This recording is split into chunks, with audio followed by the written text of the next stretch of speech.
Garrett88 says, we all know about breeding merle to merle, it's a no-go. But what about a merle carrier? Can you breed merle to a merle carrier? There is no such thing as a merle carrier. I mean, what I mean here is a merle carrier is a merle. Remember that if this has been done correctly, merles only have a single copy. Remember, merle is a dominant gene. It takes one copy for it to show up. And you don't breed a dog to get double merles, because that's where you run into the problem. So any dog that visually is a merle should only have a single copy of merle. So if you breed a single copy of merle, which is a merle dog, which you're calling a merle carrier, to another merle carrier, also a merle dog, you'll get 1/4 double merles, and there lies in the problem. So if a dog visually isn't merle, then it's either a cryptic merle, and that can be bred back to another merle, or it's not a merle at all, which is the more likely thing of the two. So you're getting a bit confused here in that, remember, a merle carrier is a merle. That's the point here. So I hope that explains it. If you bred a cryptic merle to a merle, apparently you'd have a problem with maybe 4% chance of having problems. So it's not a great risk. Where they come up with that, I have no idea. I've just read that. Someone wants more of this. Someone's not going to turn their oven off because I talked about eating Frenchies. Where are you located? We have Frenchies for sale. Yes, we do have Frenchies for sale. We're in Oklahoma. Do you recommend Oxy Stud? I don't disrecommend it. I mean, I suspect that all of these things are of limited benefit. I mean, it's a popular product and it's been bought out by Chewy, I believe. So, you know, a lot of it's being sold. But I suspect, look, I mean, you know, we've got things on GNC for men to increase semen count. And I mean, you know, do they work? Probably not. I don't think you can do any harm with it.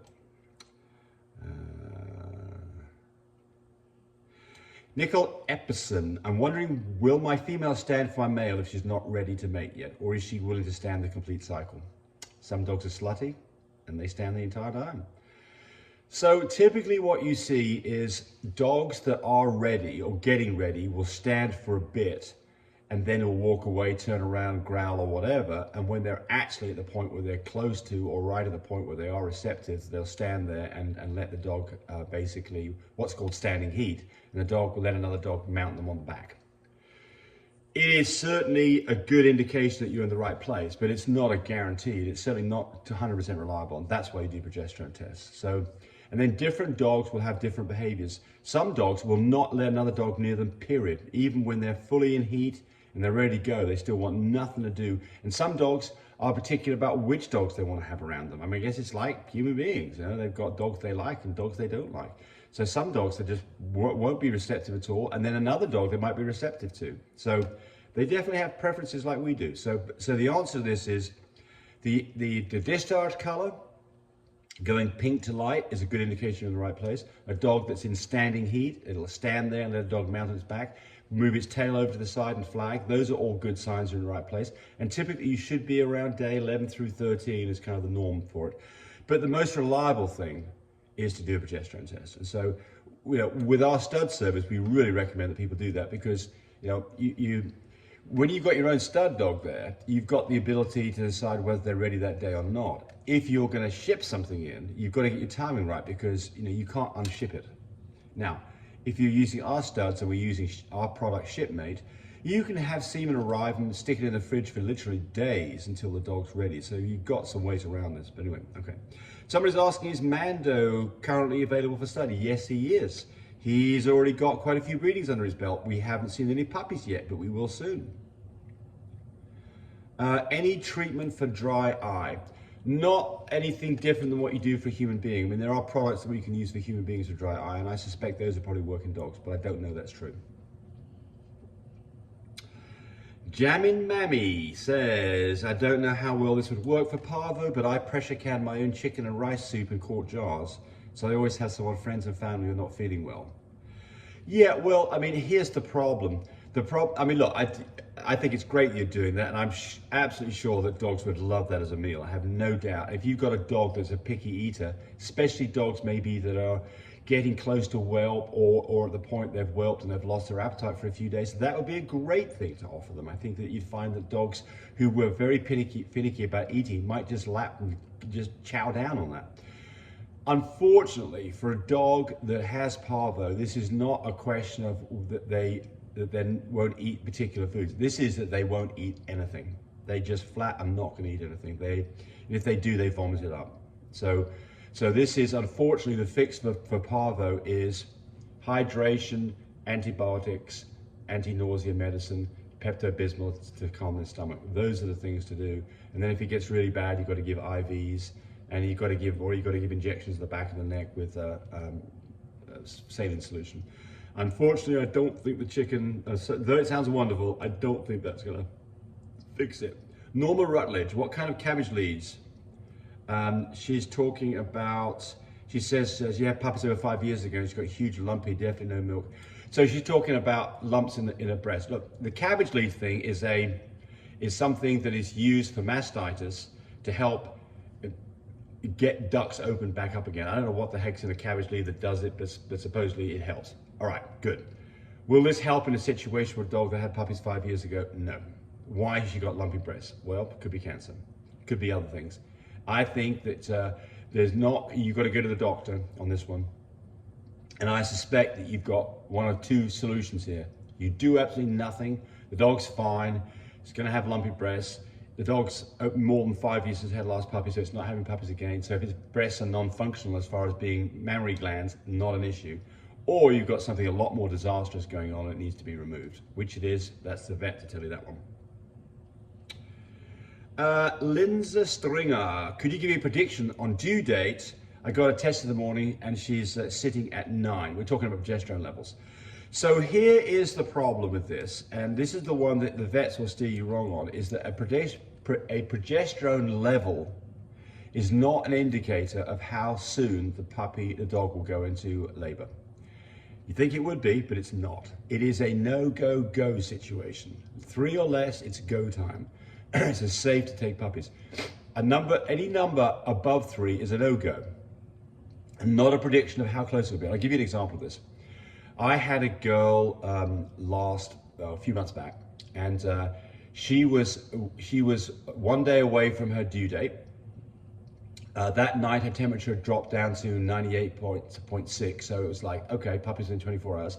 Let's go get a progesterone test done, so to find out whether we can go ahead and get a C-section done or whether we'll survive the night. Her level was 16. Okay, good. Well, we're going to survive the night. Next morning, take her temperature again, and it's even dropped even lower, and she's starting to do some panting. Take a progesterone level, and it was 2.2. So there you go, 16 to 2.2 in 12 hours. Some dogs, 16, 5 days to go. Some dogs, so unfortunately, you think that it seems logical that a progesterone level would be informative as to when the dog's gonna, it's not. The rules for me are, and none of these, by the way, are guarantees. You know, this is the problem with it. Even the progesterone level, unfortunately, is not a guarantee. I mean, I've seen dogs with a progesterone level of above 3 go into labor, but that's unusual. But normally, the signs are the temperature has dropped from above 99 to below 99. That is indicative of puppies within 24 hours. It's not guaranteed. Not all dogs show the temperature drop. There's a problem. Dogs that are very close will start nesting, and that typically means puppies within 12 hours. Some dogs will nest a few days beforehand. Some dogs don't nest at all. And dogs that are imminent labor start panting heavily, continuously. And I say continuously, they'll pant for a minute and then they'll stop for 10 seconds, they'll start back up again. But this continuous panting. That's probably a pretty good sign that you need to be running to the vet, at least getting a progesterone test done. All right. Michael Mitchell's, how much for the boy, please? You've got to go call Tammy, 580-799-1910, and anything to do with puppies.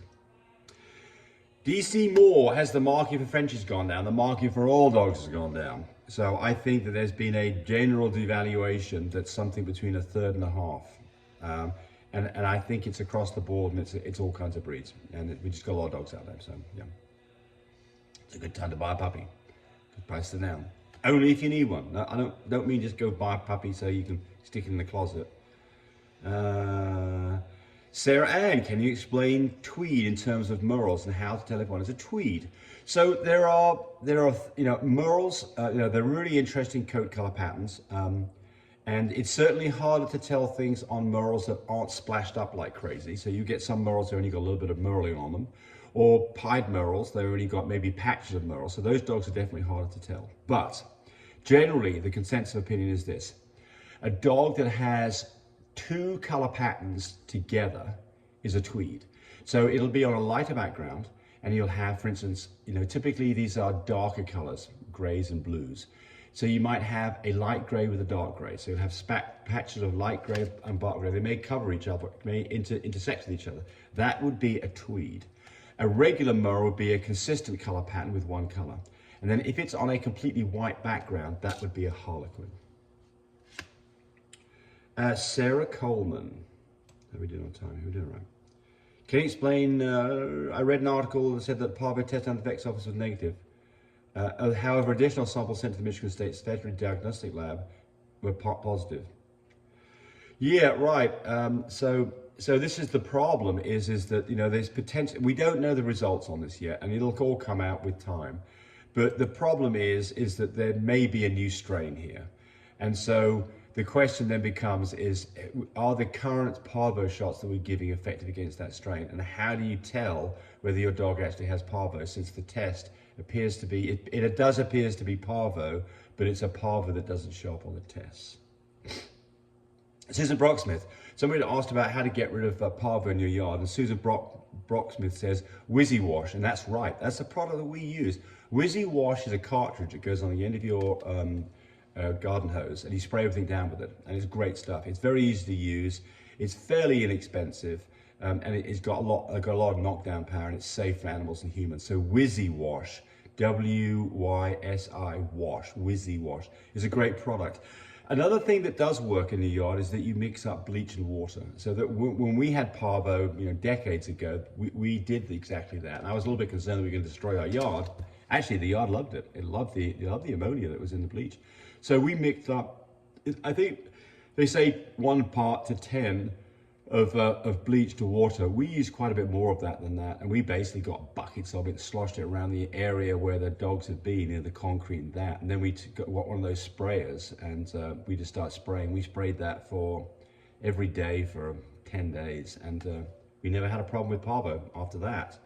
So but the problem is that parvo apparently can last for about a month in your house. I guess it lasts less in your house because you've got it colder and because you've got a lot of cleaning going on. Outside, they say 3 months and up to a year. I guess it can get in the soil and last for a long time in the soil. So it does have a lot of longevity to it. But I think that the bleach and water, it would kill it. And I would probably use that over the Wizzy Wash outside because it's a lot less expensive.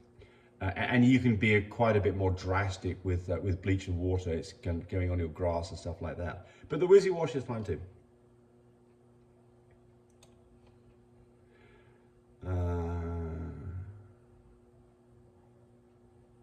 Susan Brocksmith again. I'm getting a female puppy in 3 weeks, and I'm so scared now flying to get her. She's at the whelpers and I'm not seeing her very much. Ask them to FaceTime you. Ask them to FaceTime.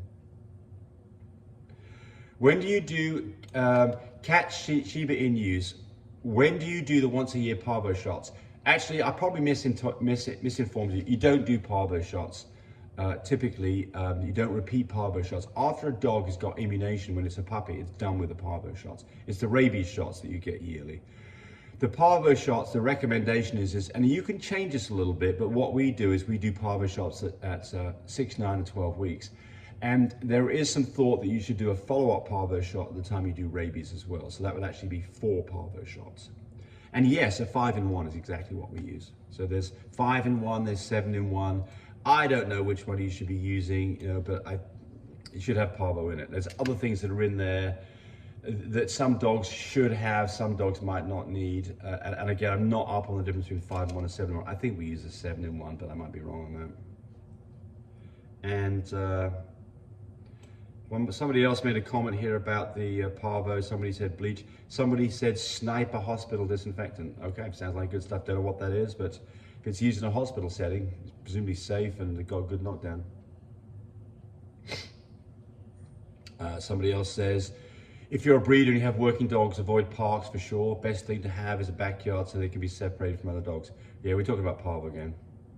Blah, blah. Somebody else made a comment.